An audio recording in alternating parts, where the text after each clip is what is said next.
we always start the first time with who are you? Where are you from? Why'd you start comedy? Anything like that. Yeah. Who am I? All right. I'll start with the stuff that's like very grounded. The where am I from? I'm from like the suburbs of Philly, but now I live in Philadelphia. I live in the Manayunk part. It's nice. I got to walk by the canal. What were the other? There was like 3 questions at once. Started? Is that it? Yeah, like who are you and like what do you do, and where are you from? Like the all the W's except for know how, I guess. Okay. Well, I do stand up. I tell like one-liner-ish jokes about like birds and like dirt, and poop. And I have Tourette's, but I don't. I mean, it's part of my act, but I don't really write as many jokes about it.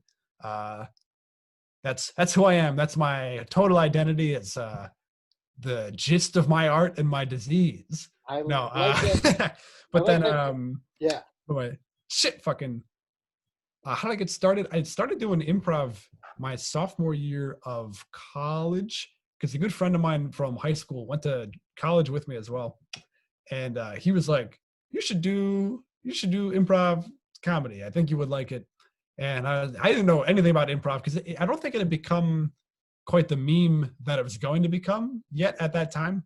How did that start though? How did like that question, like did he say something? You were like, yes, and then he was like, you should do improv. Like, why? He's just been a good friend of mine since I was like in like first grade or so. Shout out Patrick West. But P Dubs, P West get money. So I'm just gonna shout him out for like 10 minutes. We used to look kind of similar, so we would tell people we were like cousins and just like have that be a bit, and people would be like, okay. It's like, not like yeah. You know how many times I got laid because I had cousins in college? Ugh. Left and right. Ass left and right because I had cousins. I can believe it. Fucking wait, okay. So he's just been a good friend of mine. He knew I liked comedy and like in general. I had like homework to do that night, so I wasn't gonna do it. But he said, what if you get on?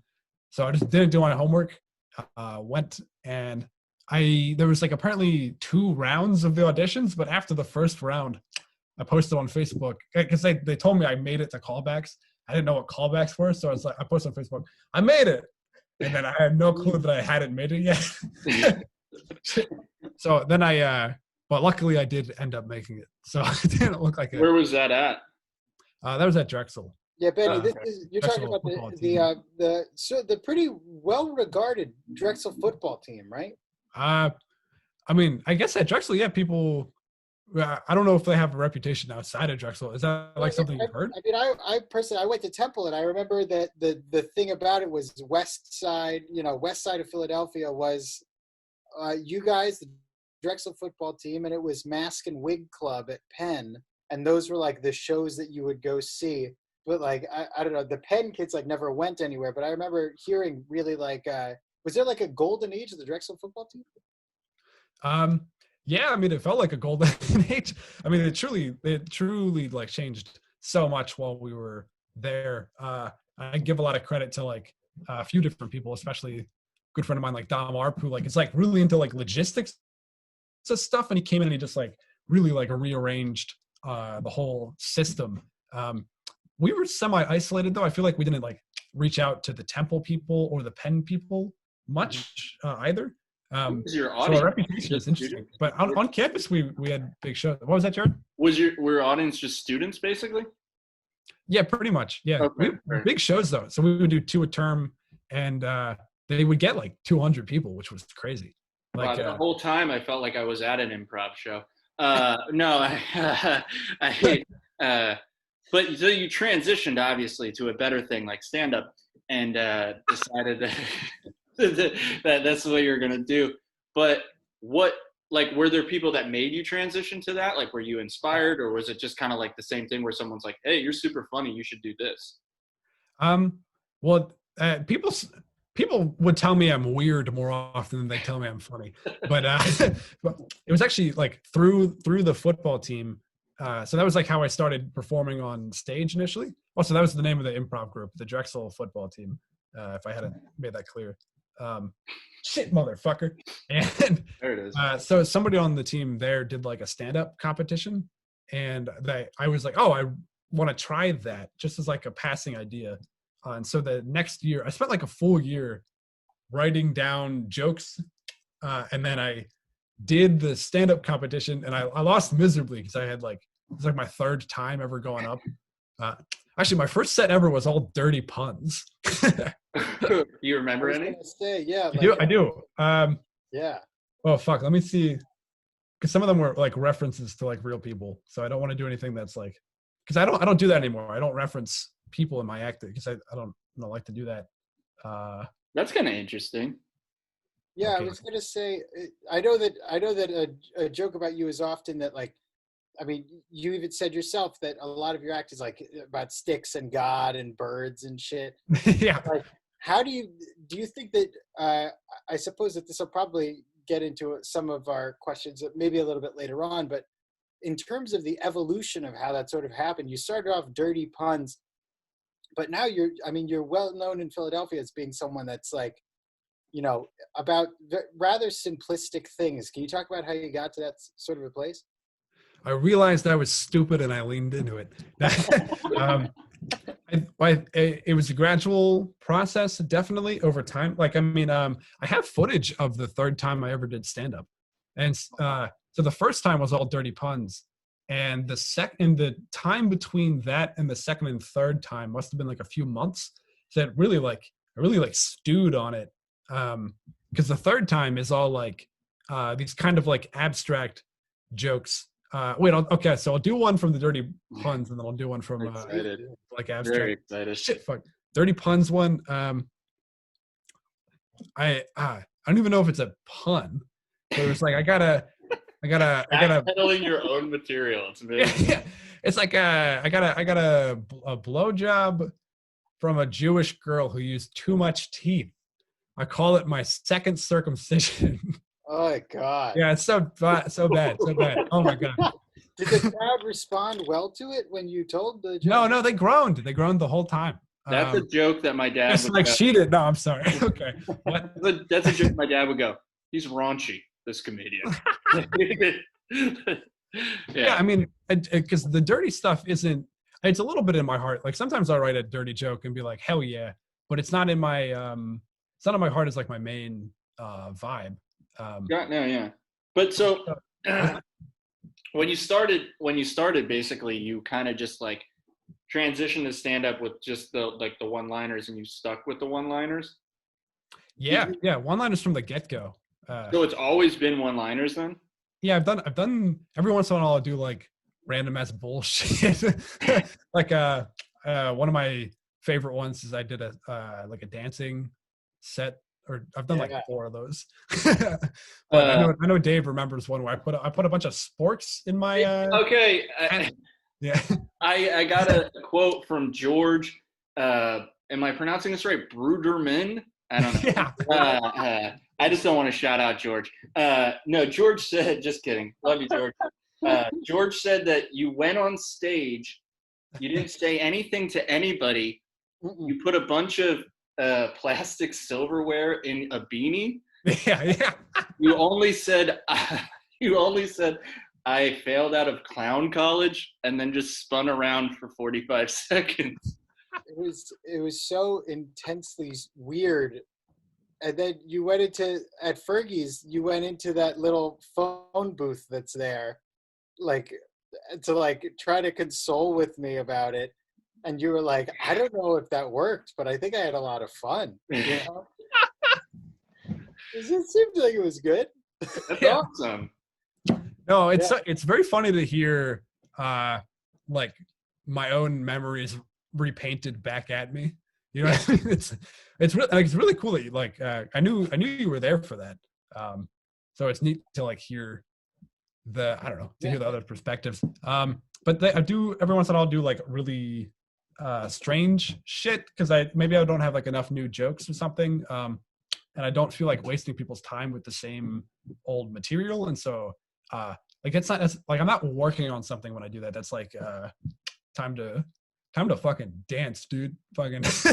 I've seen you see if I do. can make a memory. What? I've seen you do a set where like I've seen you do like basically your set that you normally do, and then bring in new jokes, and I can watch you like gauge them, and then go back to like I watched you do a set like that where you're like kind of like these are some new stuff, or you know what I mean, and then like gauge them.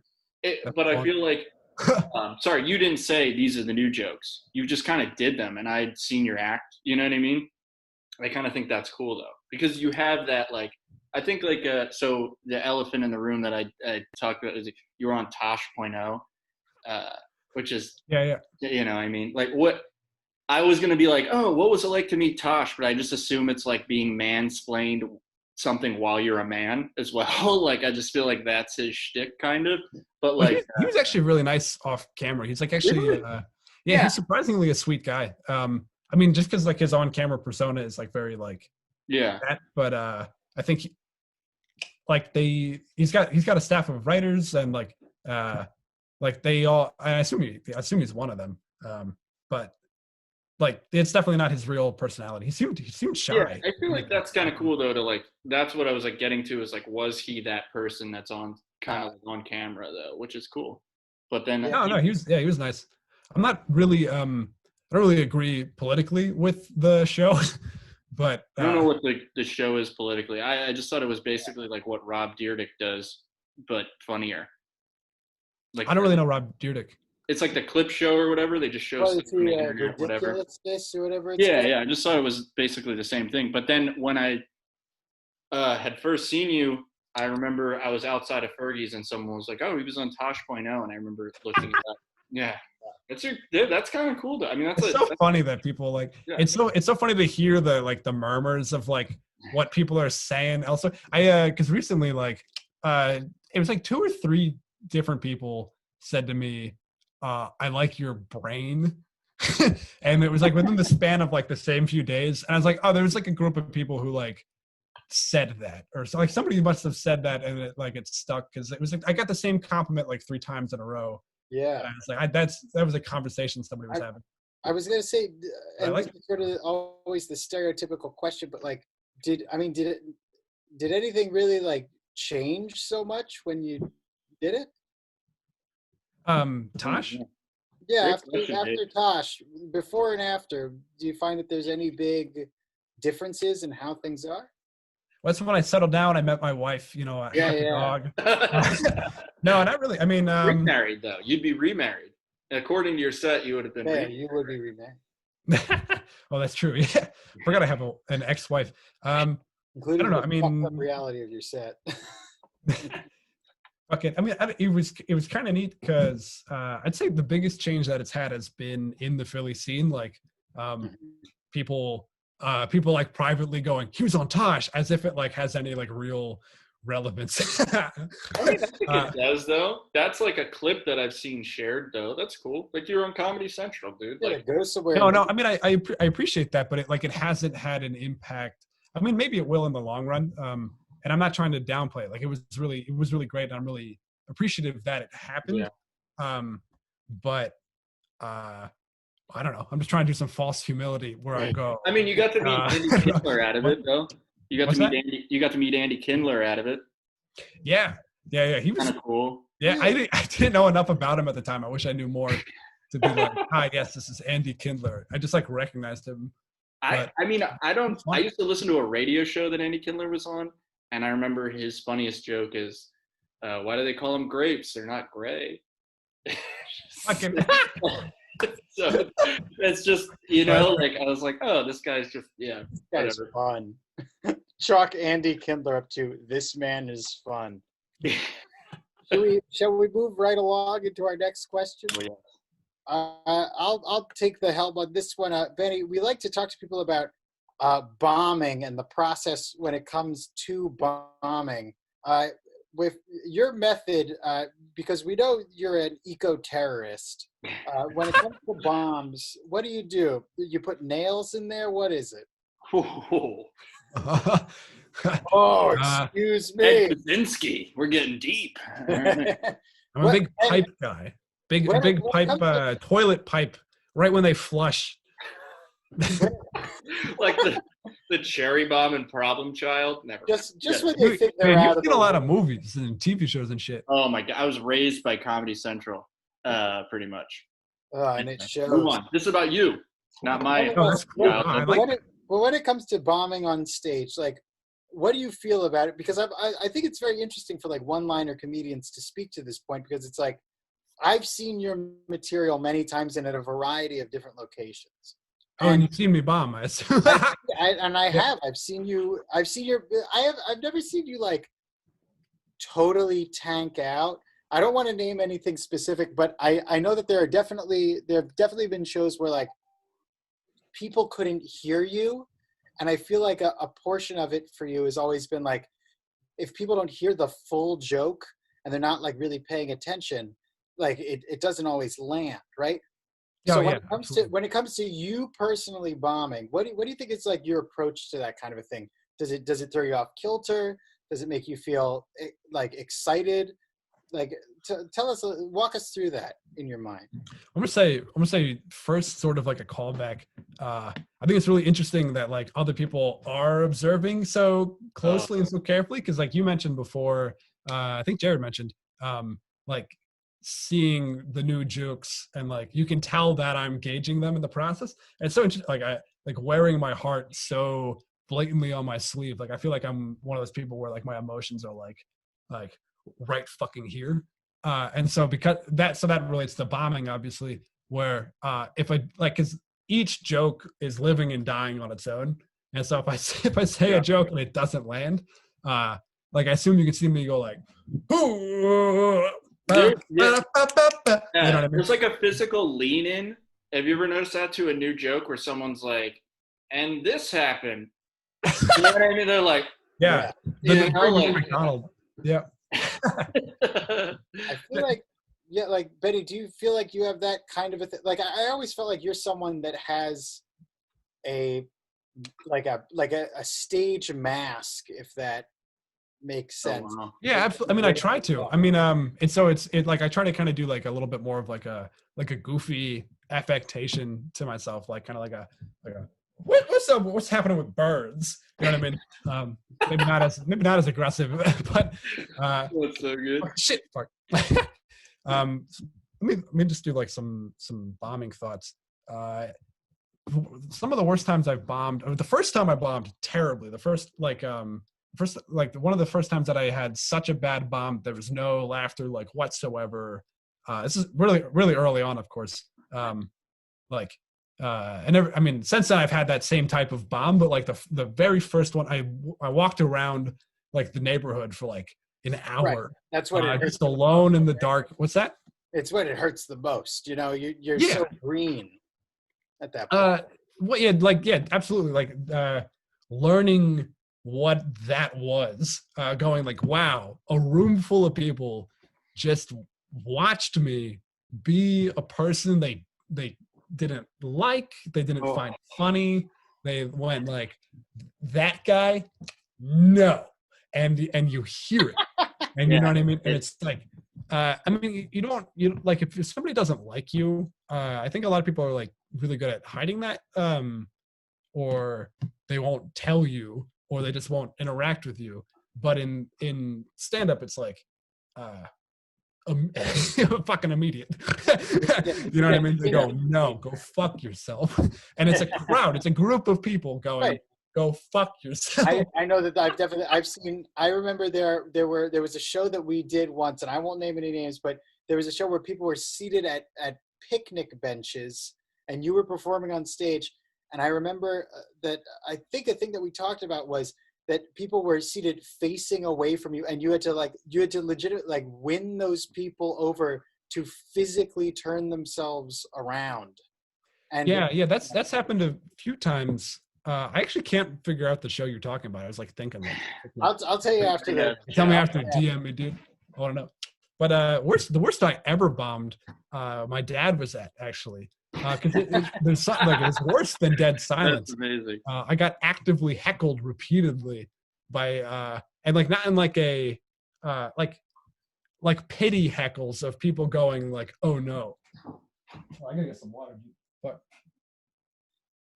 all right, fucking yeah. So it was in Baltimore. I was doing this show.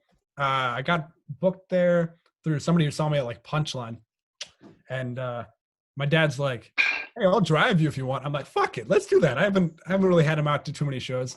We drive down. It's like an all black crowd, and they're all like middle aged. Your target not my target demographic. Yeah.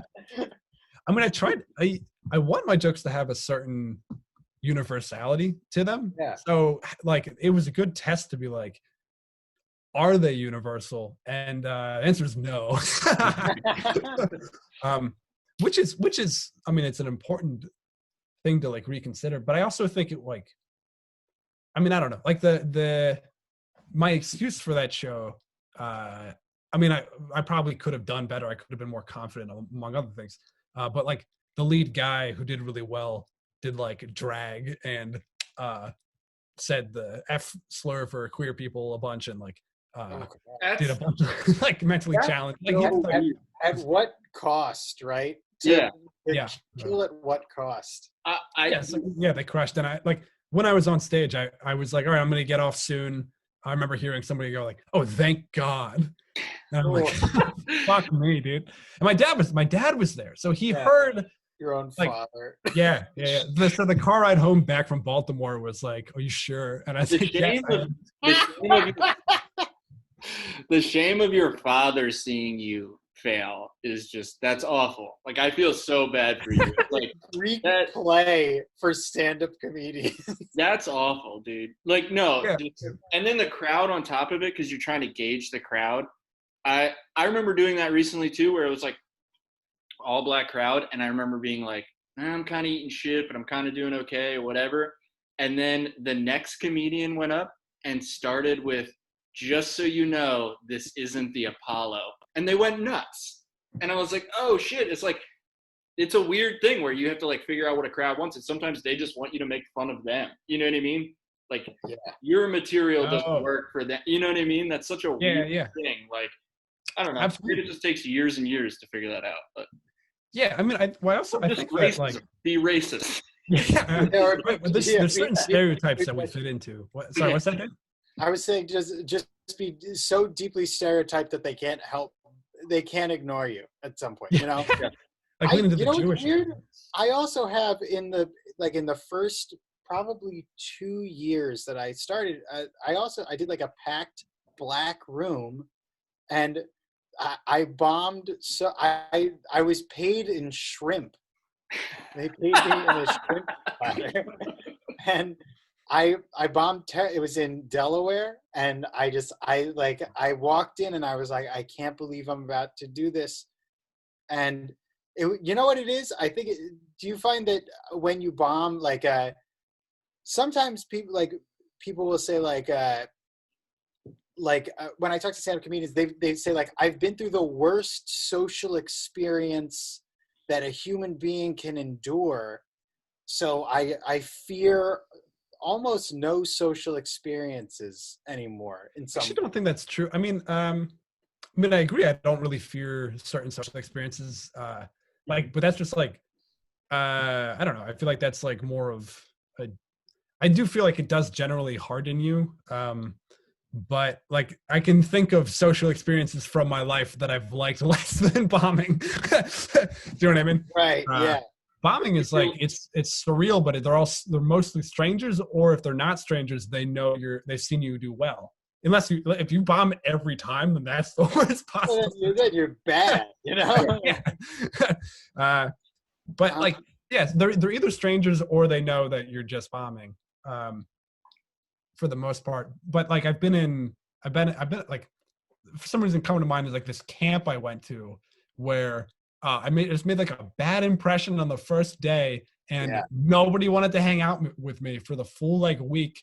And I just like remember this like deeply, and I'm like, yo, fuck, like it was like a traumatic, like not that traumatic, but like just really like legitimately it could be. I had an overnight camp that I went to once, and for the first like 3 days I just like wasn't clicking with the other kids, and it eventually it turned itself around. But those 3 days I remember being like having dark thoughts, just being upset all the time. Dude, I had tried to do a magic trick to impress them like 4 days in. I was like, check, I got a deck of cards. Oh man, I cringed so fucking hard when they all like looked so like the memory of them looking disinterested and then like being like, you're fucking faking it, it's fake bullshit. And then like, oh man, I wasn't even like a magic kid, but like magic kid. Dude, it's very true. It's like I went to a camp once that you had to spend an hour and a half reading in the camp. It like while you were separated from everybody. It's basically like you were just out in the woods and you read for an hour and a half. And Jarrod got kidnapped and he doesn't want to admit it. That's Stockholm syndrome. Literally, so I'm reading and they're like, hey, if you pee in the woods and you're found peeing in the woods, you'll be like expelled from the camp. And I was so freaked out, and I had to pee so bad that I ended up pissing my pants. But here's the thing. God. Wait, I was so worried about everybody else and their reaction to me peeing my pants. There was a creek right nearby, and I remember I just walked to it and screamed, "Oh shit!" and I pretended to fall in. That's actually really smart. I feel like that. Yeah.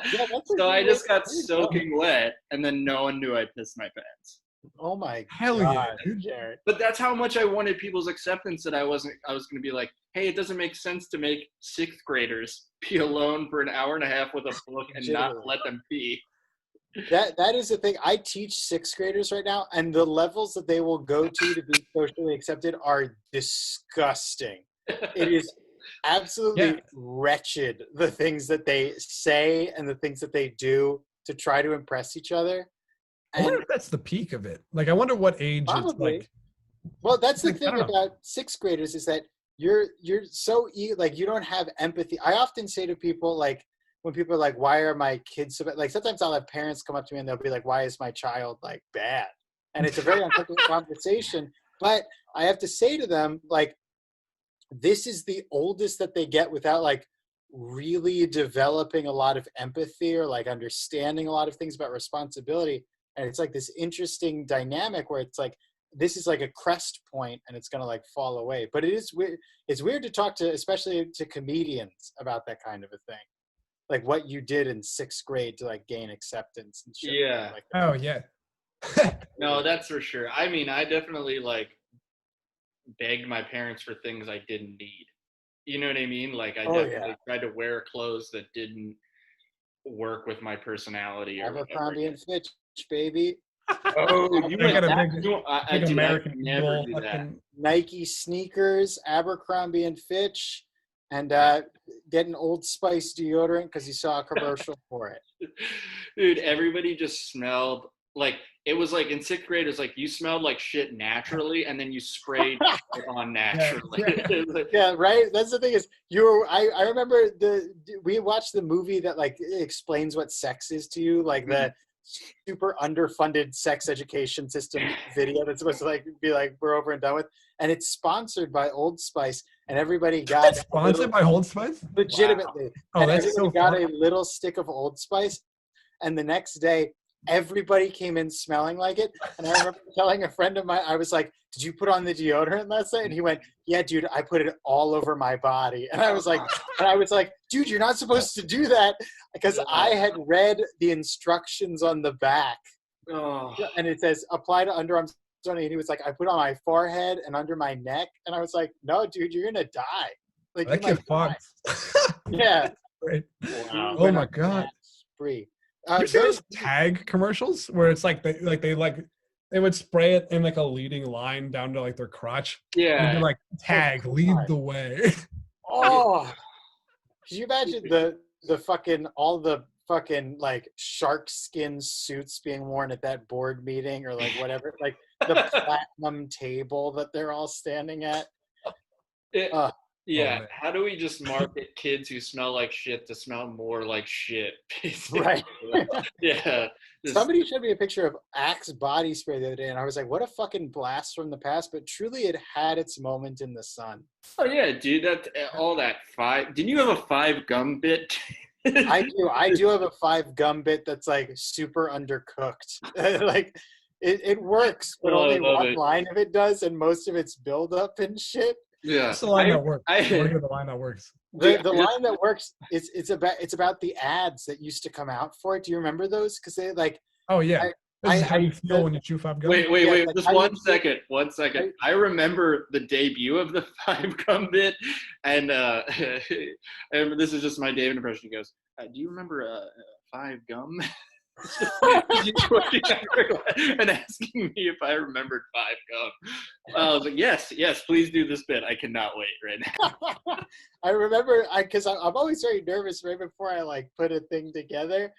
And like because I'm nervous that I'm gonna like put it out there and like it's not gonna come back. But like the bit is that it's like the commercials that used to come out about it. Like now commercials I feel like are very like ironic and shit like this.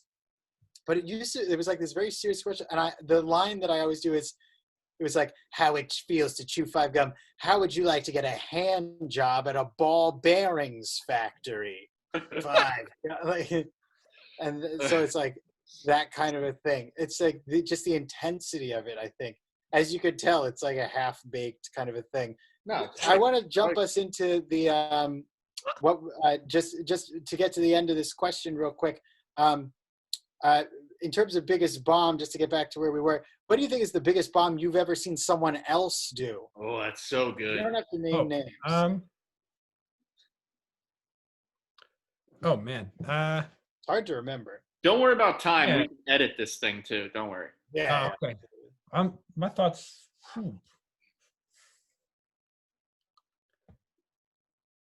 I think any bomb where they keep digging the hole, like they realize they're bombing, and instead of like doing material or like ending early or something, they get like really upset and like attack the crowd.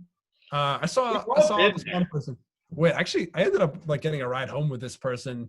Like just happened to have the same like lift afterwards. And then I would talk to them. I was like, hey, it was okay. They were nice enough, but their like set was about how hot they are and they haven't been bombing yet. And it's like, isn't that insane? Because they're so hot and yet they're so funny. And they were bombing. And like and they were like, this is my first time bombing. And like the crowd was like, the fuck is it? Like they were like their ego was so big, and they kept like inflating it mid-bomb to be like, you don't know who I am. What's that? It crested over on itself somehow. Yeah, that's funny. It's like, I'm so hot, but I can take a shared Uber. If you were that hot, you wouldn't be taking a shared Uber. I don't know. I guess they. I don't know. To give them the benefit of the doubt, they were clearly still really like new, and they were probably like in their mind like, I don't know, fucking panic mode. So I don't know. Dude, you just do that. You go into, it's like every human being, but it's like, I just feel like I'll go into that mode where it's like the crowd, right? You know what I mean? I'll go on to anybody like that crowd, right? And then just if I get an okay, you know what I mean? I'm like, oh, thank God. You know? Oh yeah, that's always awkward if somebody comes off the stage and they're like, oh, tough crowd, and like you like had a good set and you're like, yeah. I don't know. But I mean, sometimes I'll say like, no, you had a bad set, depending on how close. Like, if they're a friend, like I'll be like, nah, dude, like that was you, like, or like I want people to be honest with me too. You know what I mean? I don't know. I've bombed and then watched another comedian bomb and blame myself, and then the other comedian's like, no, it's the crowd, and I'm like, you know what I mean? Like I'm like, yeah, I agree with that. Fuck like they agree to, but if they don't agree. You know what I mean? They're like, hey, maybe you should work on that, bit about fire hydrants you're doing. You know, like maybe work on that. They also bomb, but they're like, no, it's a good crowd. I just suck. They're so brutally honest with themselves. I know that's a thing that comedians really do, I think, value that sometimes. Like friends, like people that I honestly think that are friends of mine. Like I had a friend of mine who we were doing a roast show, and he didn't write material well enough, and it just like it didn't work for them, and they went up, it didn't go well, and then they came back, and everybody else was like, they were a pretty well regarded comedian, and they came back, and I said to them, I was like, what the fuck was that? Like, you're better than that, you know? And yeah, we were talking about it like a few months ago, and they were like, I appreciate so much more that you actually said that. That I think it's so valued, you know, like to like really, really be honest with someone. I feel like feels really. Some people I've been really honest with like a few times, and then they don't improve. Then I'm like, okay. That kind of just say hi. That kind of leads me to a question that I've been wanting to ask, and I know you can obviously recite it by memory, and I've seen you perform so many times, and I'm like, every time you're at a show or a mic, I'm very happy to see. Like, I think there's a kind of comedian where it's like, I like your material a lot. I like your one-liners, but that but like fucked up. I feel like there's comedians where you want to watch the crowd react to. And I feel like you're one of those comedians to me where it's like, I want to see people. So my question is this, and I've never actually asked you this in person, and it's the first thing I thought of when we were going to interview you, is you say in the beginning of your set, hey, I have Tourette's. If I shake and curse, don't worry, I'm okay, right? That's pretty much it, right? Has anyone ever missed the first part and gotten like mad at you or like walked out or anything? Well, so I mean, I forgot to do it, I think, once, and then I quickly realized like, oh, they don't know what's going on, and I explained. But there's been a few different, like, usually that's like fine. But I noticed like after my set, there's a few different things with the Tourette's. During the set, people first have to gauge whether or not it's real, and then they have to gauge like, are they allowed to laugh at it? Is it part of the act? Like, right. What is this? And then when I get off stage, I can feel people then watch me to be like, is it real? Does he still have Tourette's when he leaves the stage? Yeah. And then even then, people will come up to me afterwards and be like, is it real? And I have to be like, no. You performed at the Chameleon Club, and a comedian that is a friend of mine and someone like I actually like and respect in comedy, halfway through your set, like tugged on my sleeve like a 7-year-old and was like, is like, and I'm like, yeah, dude. Yeah. Like, what do you think? People like, don't know. It's really strange. Do you think someone's like, they have Tourette's? No. Yeah, I mean it's a mix. The trouble is there's like a few like very famous cases of people faking Tourette's. Jerry Lewis? Who the hell are you talking about? Well, like Cartman in South Park was like one that's like really in the zeitgeist. That was like a whole episode. Tourette's guy on YouTube would like say like random stuff like yeah, I was a victim of Tourette's or something, but then he didn't actually have Tourette's. Yeah, so, Jarrod, of all the people in this conversation, you were a victim of Tourette's guy. You're the victim. Dude, I mean, you watched that and you were like, oh man, this is awful. And you were just like, who yelled out Bob Saget? Like, I don't know, whatever, fuck it. Yeah, no, I don't. I think I'm not sure if it was a tick or if I just really liked saying Obama for a while, but it's a good word. It's a good smooth word. Yeah. My Tourette's is like, and if you've hung out with me, like off, like outside of a mic or something, you know, like my tics are like way less when I'm like chill. Yeah, for sure. Shane O'Connor, Philadelphia comedian Shane O'Connor. What did he fucking say? What did Shane got? Shane O'Connor said he's faking. Yeah, it sounds hard. Yeah. Yeah. I mean, you guys know, it's essentially a nervous tick. I really think like a nervous tick on steroids. But like, yeah, most of the time I don't have anywhere near as bad. Like, Yeah. Yeah. I mean, I also Alex Yang, Philadelphia comedian Alex Yang said that you have a web map of jokes. The way that you write jokes, it's like a web map. I don't really know what he means by that. Yeah, it's like I like to do different methods for writing jokes. That's like one of them that I like to do is like association webs. Okay. You like octopus has 8 legs. If an octopus has 8 legs and a stop sign has 8 sides, if I saw an octopus that said stop, I'd stop swimming. I don't know. You know what I mean? Like it's like right, like you're highlighting these connection points. Yeah, huh? Right. I'm doing like association based stuff. Could you give it? I want to give a guess. I wanted to wager a guess. Is that how you got to the one that joke that you do where it's skyscrapers are made by man? Oh yeah, absolutely. Yeah. Could you, for people that might be listening to this, God knows why, but for whoever's listening to this, could you could you give the audience an idea of, like, could you recite that joke for us? Hey, skyscrapers are made by people.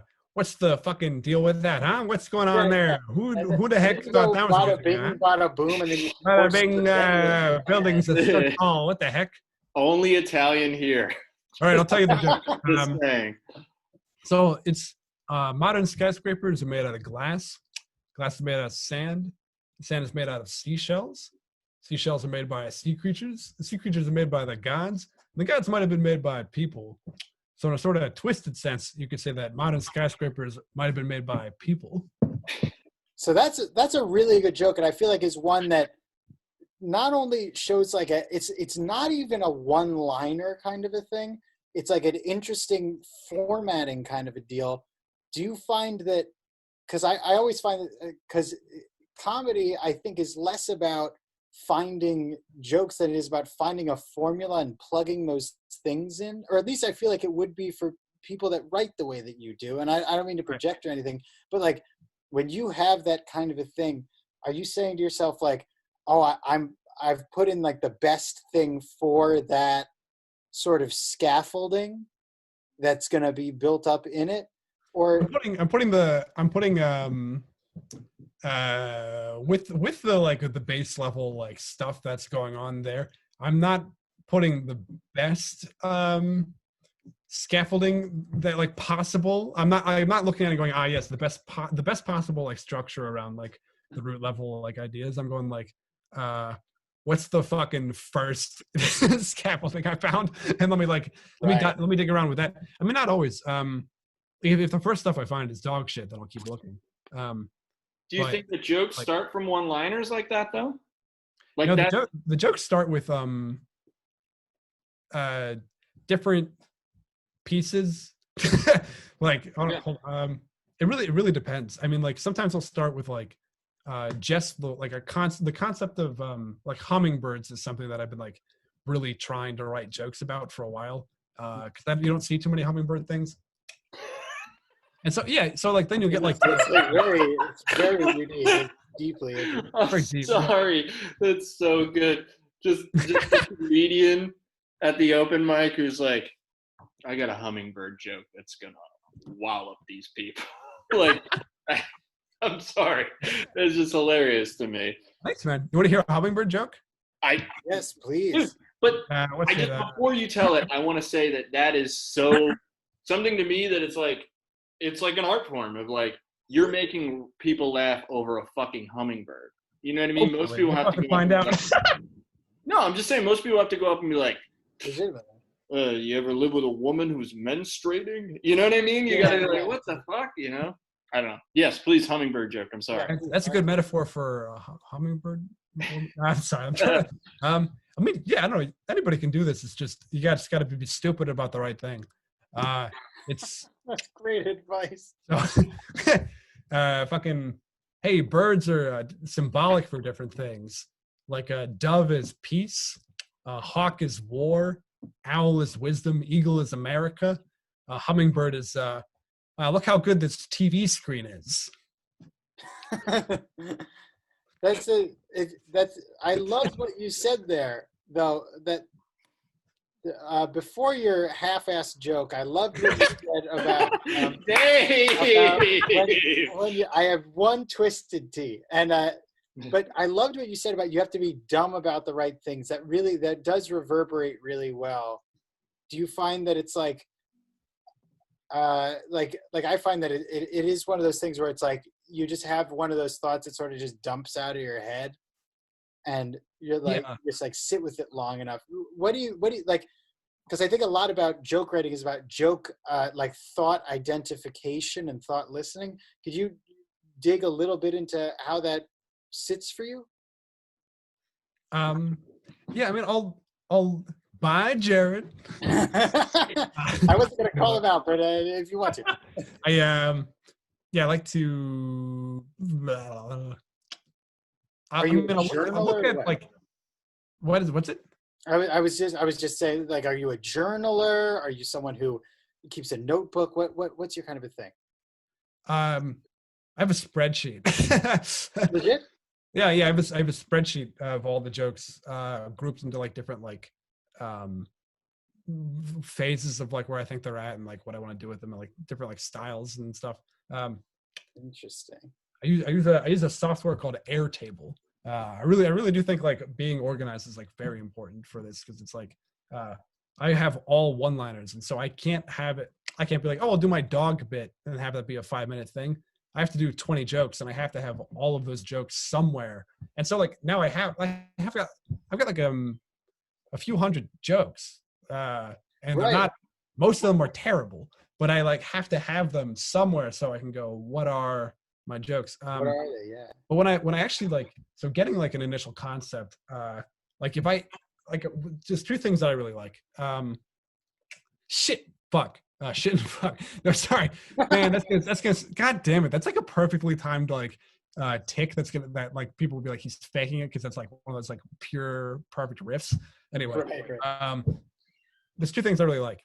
Really based core ideas that I think people haven't like done too much with, like hummingbirds, for example, or like I haven't heard too much like witch material, so I was writing a lot of that for a bit. And then the second thing is like I really like specific ideas. For example, and here's one that I haven't really gotten anything out of, but I've like played around with it a bunch, is that polar bears are one of the few animals that actively hunt people. And it's like, so you have that whole idea there, and that's like a really like good like base level idea that you can go, okay, like let me look at that polar bears. Let me see different types of bears. Like, you know, like panda bears can't actively hunt people. They're too busy making us make them fuck. You know what I mean? Right. I just wrote that. You know what I mean? Like that, and I wrote that by doing like that, like association crap. Right. There's a big web there that you could be working with. I do really like the idea of like, and I think that a lot of this comes from like I used to work on a late night show and we would have a big whiteboard in the room, and I feel like laying things out, like how many pieces you can get into from one specific concept. Like you can break like a clown car. We once did an example about a clown car, and we broke. I mean, you could talk about wheels, color, lots of people in one place. The concept of, you know, funny people in one place. There's lots of different things. I like what you said there though about the thing is physically long. It's a long sentence, and that I mean, to your eye, that seems like such a rich. Oh yeah, it's such a loaded idea. There's so many like pieces there that are like chunked together. I'll say also a friend of mine and I also co-wrote a joke about clown cars. Me and my friend Tim Livingston, who you also know actually. Yeah. And the idea was like, how many test dummies do they put in a clown car when they like test them? But that was like the whole idea. But I like the idea. You know what I mean? Yeah, it's not like a joke, but it's a good premise, definitely. Right. Dave, Yeah, what keep late at night it. That'd show be did cool. you work at? What's that? Dave, what late night show did you work at? Yeah, I saw your look of extreme doubt. I was on No, it was just it was like, hey, we're friends, but I was like, excuse me. I wrote Temple one, on right? a late night show in college at Yeah. Temple.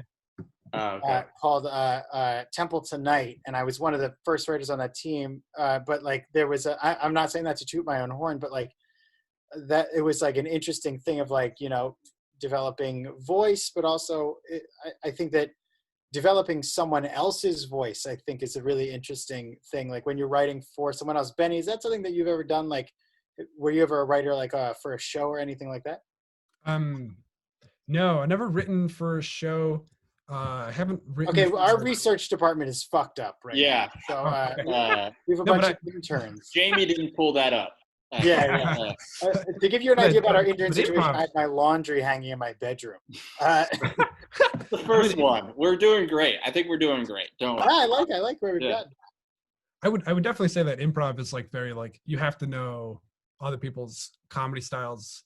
Like being on a team with a certain group of other people for like 4 years and like knowing like going into certain scenes, I'm like, oh, I know this person really likes to be weird and physical. You know what I mean? Or like this person really likes to do like mime work or something. You know? And yeah, so that's the closest I've come is It's valid. the gist of my friends' work.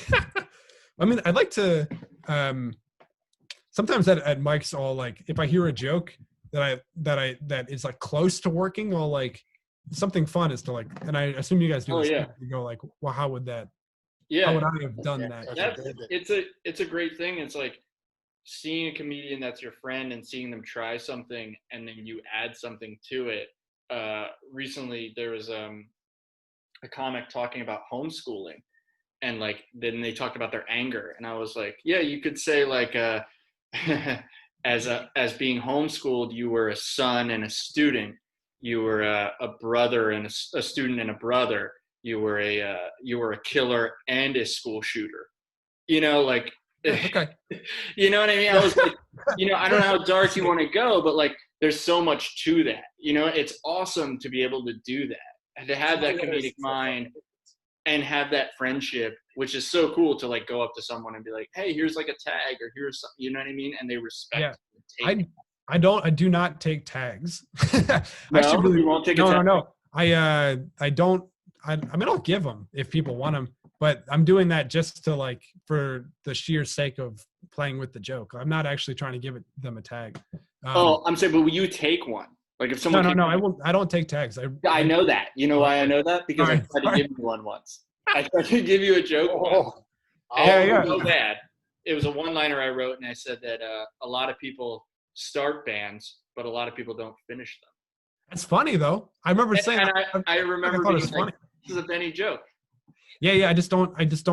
The only joke that I did that was somebody else's for a little bit was my roommate told me I look like a circus weak man, and so I was kind of like opening a little bit for the mustache, but no, everything else I like it to be purely my own. That's cool though. I like that. I really do like that. Like But you know what, Jarrod? Typical Italian to overstep your bounds. Nonetheless, I was wondering if we could. I was wondering if we could talk a little bit about like. I don't know you're Italian. You don't know that? You perform? I asked you if you were Italian. Do you remember that? What's that? I was like, your name is Thomas Anthony Massa. I was like, I'm Italian. Are you Italian? You're like, no, I'm Jewish. Oh shit. Okay. You know, I think I just continued to assume you were German because you're like Lancaster. That's awful. That's the worst thing you've ever said to me. Yeah. First generation Sicilian, baby. Yeah. All right, dude. Well, now I know. Call this thing spaghetti and matzo balls, but what's that? We were going to call this thing spaghetti and matzo balls, but I think that's you said in the chat. I probably. You're going to come up with a slightly more offensive name. Yeah. The slightly more offensive name for this was Gringotts and Gabagool. No, I'm into that. That's funny. It's funny. Just takes us both out at the same bullet. Harry Potter's a really good.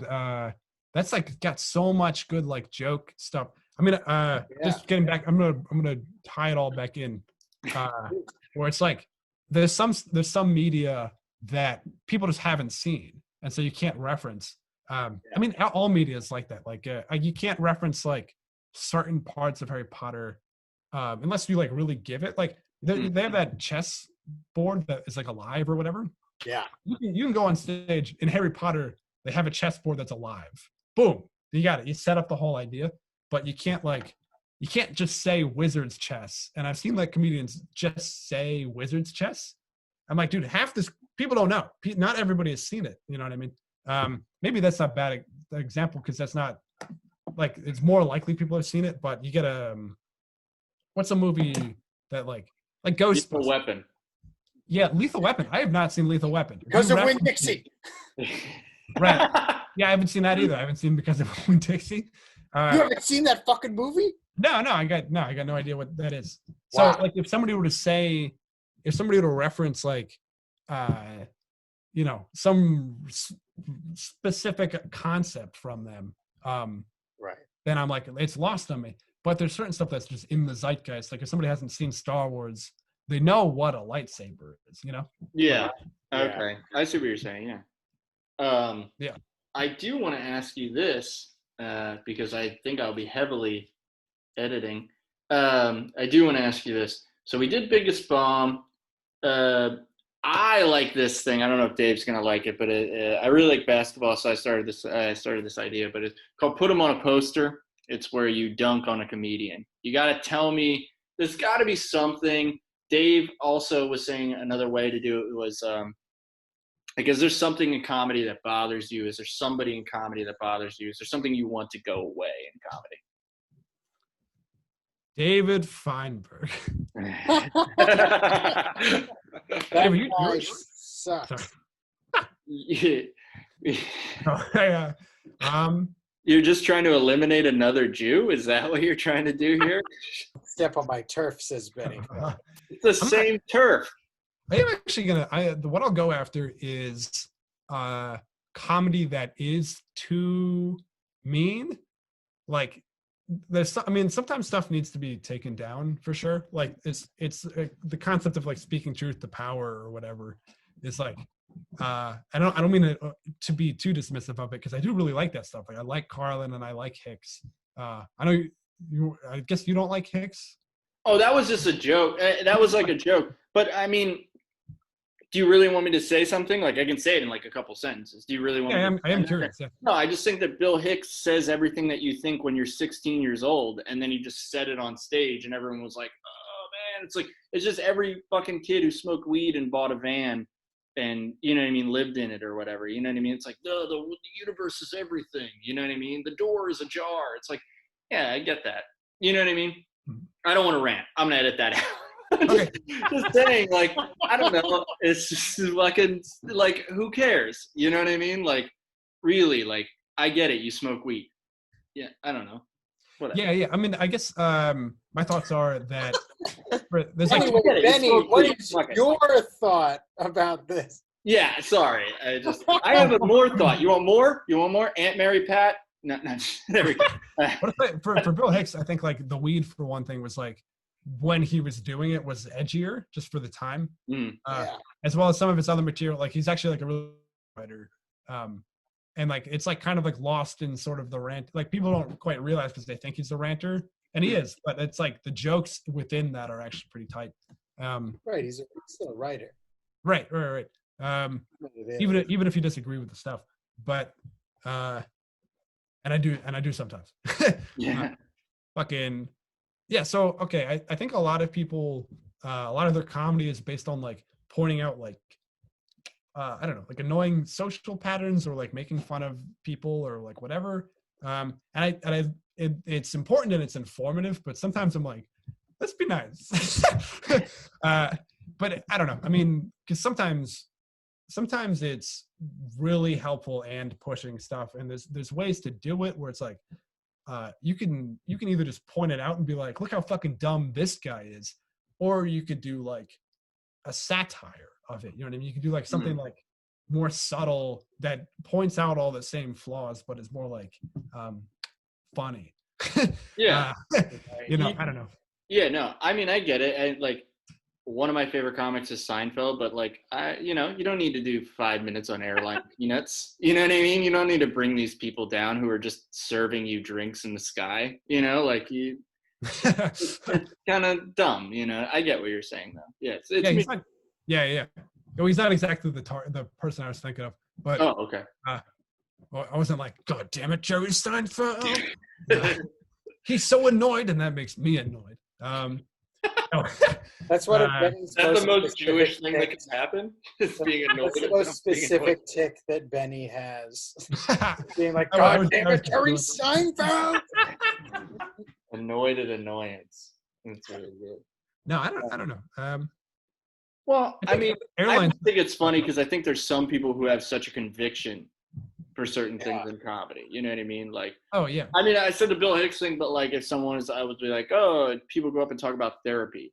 That's when I like zone out. Like you know what I mean? I don't want to hear about therapy or something like that. But I think in terms of subjects, it's like people are like, oh, airline stuff is hack, and it's like, no, it is not hack. Like I think like very famously, like a lot of like the really good comedians, like Joe List has some new airline material. You know what I mean? And I think like a lot, like it's sort of like a rite of passage in a certain sense to get something unique and original out of airline.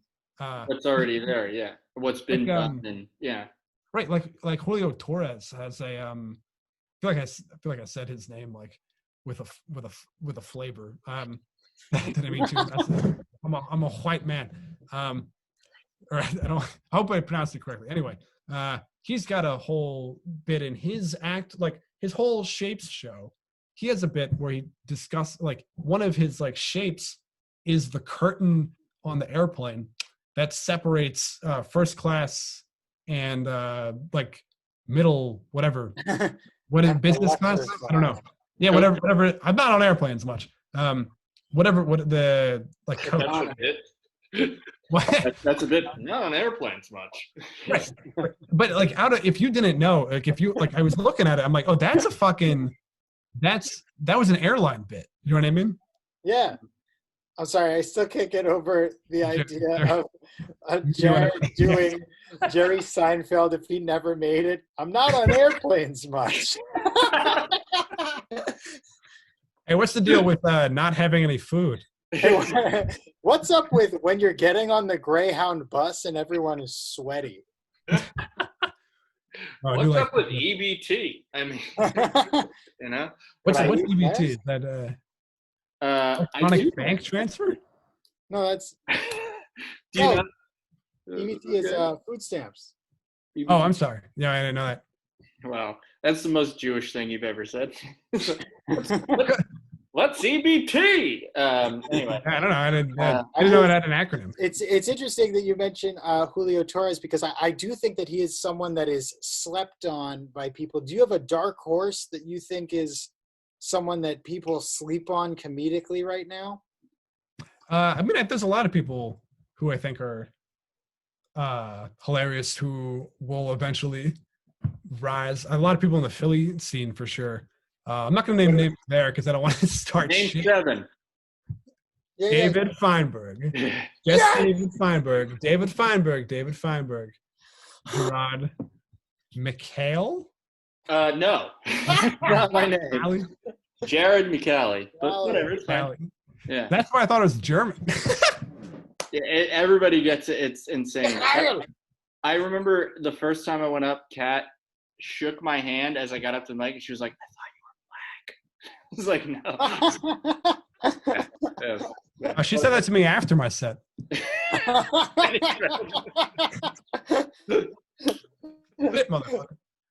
What we But like on a world stage, who do you think are some people that have really been your dark horse? The ones that maybe people are sleeping on, that maybe in 3-5 years people are going to be like, I can't believe I didn't know about that person. I don't know if this person in particular has Chris Fleming is who I'm thinking of as being like an absolute, like, very clear genius of like I don't know. But his stuff is so specific that I'm curious if it will translate to a larger audience. There's I mean, Julio Torres is definitely one of them. Maybe like Dan Licata, Yeah. Carmen Christopher. I'm trying to think of like I'm gonna write these people down. I don't even know any of these people. Oh my God! Well, Carmen Christopher and Dan Licata. I mean, the other day I biked past Good, and I saw that Dan Licata tickets. I mean, that show is going to be one of the ones that's canceled, and I feel like it was going to be. I mean, he is so absolutely fantastic, and I feel like there's a sensibility about both Dan Licata and Connor O'Malley, and I will hand it back to you in a moment. But like the idea of taking sort of I mean, I feel like a big criticism of modern comedy is that like you can't be angry or sort of like aggressive in some way if you're like a white guy. And I feel like Dan Licata and Connor O'Malley are both people that are like doing really, they're showing that it's not that you can't do it. It's just that a sense of innovation has to be found for it to be really, funny. yeah. I mean, I'll agree with that. I'm also like very consciously trying to make sure I'm not just saying white men. Absolutely. Yeah. But Hey, you didn't mention Shane O'Connor. Don't worry. Yeah. Fucking. Yeah, Do I you don't know. remember this? Never mind. Forget it. Anyway, go ahead. Now I want to know. You want to edit it out? Is this? No, forget it. Forget it. It's fine. It's fine. Okay. But yeah, do you have any other people that you think are the ones that we're going to look back and be like that? I mean, absolutely amazing work on their part. Joe Pera. I mean, there's a lot. There's a lot an opportunity to not say another white guy. Yeah. I would think about it. I mean, I was gonna say Meg Stalter, but I don't know her stuff enough yet. Meg who? Meg Stalter. She's like coming up on yeah. Yeah. She's been killing online stuff right now too, and she's really doing well with that kind of a thing. I mean, her internet presence I always find really fantastic.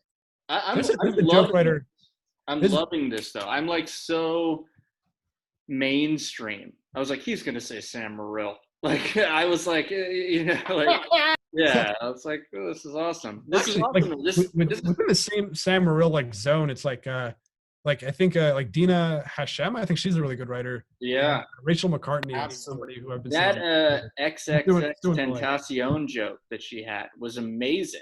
And I actually don't know it. XXX Tentacion died. He was shot in a sports car, basically, and he was robbed of a bunch of cash. And the Dina Hashem joke was just that when I realized he was robbed by that much cash, I thought, wow, I really need Venmo. I don't have Venmo. I'm like paraphrasing, but it's such a good joke. You know what I mean? To like make light of a tragedy, which is something. I'll have to. Yeah, I'll look it up in context. Yeah, it's great. It's great. She's great. She kills someone in a roast battle. I love watching those like roast battle things. I think that's what I've seen a bit of hers as well. Like her, yes, amazing. Yeah. There's certain fucking Michelle Wolf. Like, yeah. I mean, I don't mean to be doing too much of the pandering thing where it's like we're three white dudes going like, of course, 20 women, but like, of course, all of these women are like hysterical. I wish it wasn't so. It's weird that it has to be categorical. Like, it's like I wish I knew more women of color like performers. Yeah. I wish I knew. And is that like that's my own bias of like. Am I not seeking out the right like internet venue? You know what I mean? No, I don't think so. I think it's just. I think it is. I think it just comes into your point of view is like I watch a lot of like the Comedy Cellar stuff. I really like the Comedy Cellar. And Yamaneika Saunders was on. Yes, amazing. I mean, it's like it's how it comes into you. You know what I mean? Like, I don't think that that's weird to think like, oh, do I like this amount of people or this? You know, am I being fair? What comes to you? You know what I mean? And she's amazing. Like, I don't know. It just passed over me. You know, I didn't know who it was. You know, I don't think it's weird to not. I see what you're saying, but you have to I very consciously like watch a stand-up special or not. You know what I mean? And so it's like, is it a mix of me not looking out for women of color doing like stand-up specials, or are there just not that many on like I think Netflix? it's hard to watch. Look at I this think it's summer. hard to watch a full special now. I think that's Yeah, like more stand-up is bad, and so I don't know. I've seen so many people post today about the Crystalia thing, and I'm like, I'm not going to spend a 1 hour watching Crystalia. I'll watch a 3-minute clip of Crystalia. You don't like Crystalia? I like Crystalia. No, I understand. I'm not saying it's bad content, but I'm saying, like, am I going to spend a whole hour? Right, I love Todd Glass.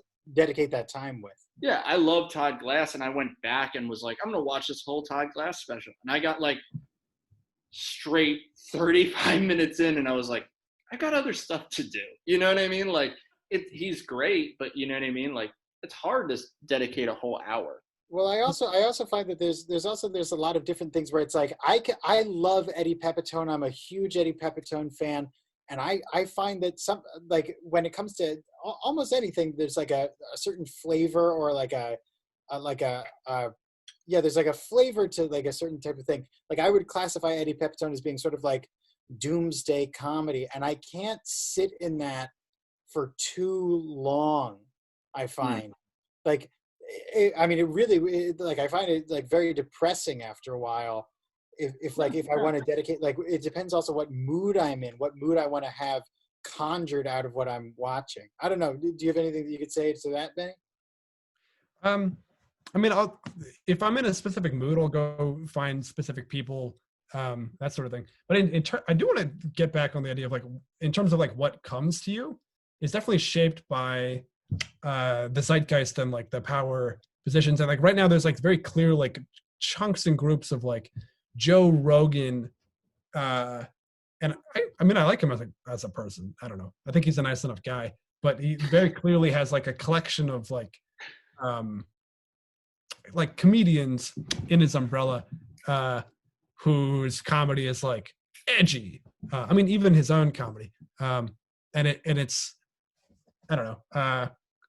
And so like a lot of what does end up coming ashore in the Tides is like a lot of this stuff that's within different like mold categories of like, here's the woke comic. I don't know, man, I really shouldn't be shitting on people's stuff. I don't know. Yeah, especially because Joe Rogan's a big listener to this. Yeah, he's a Patreon supporter. I don't know.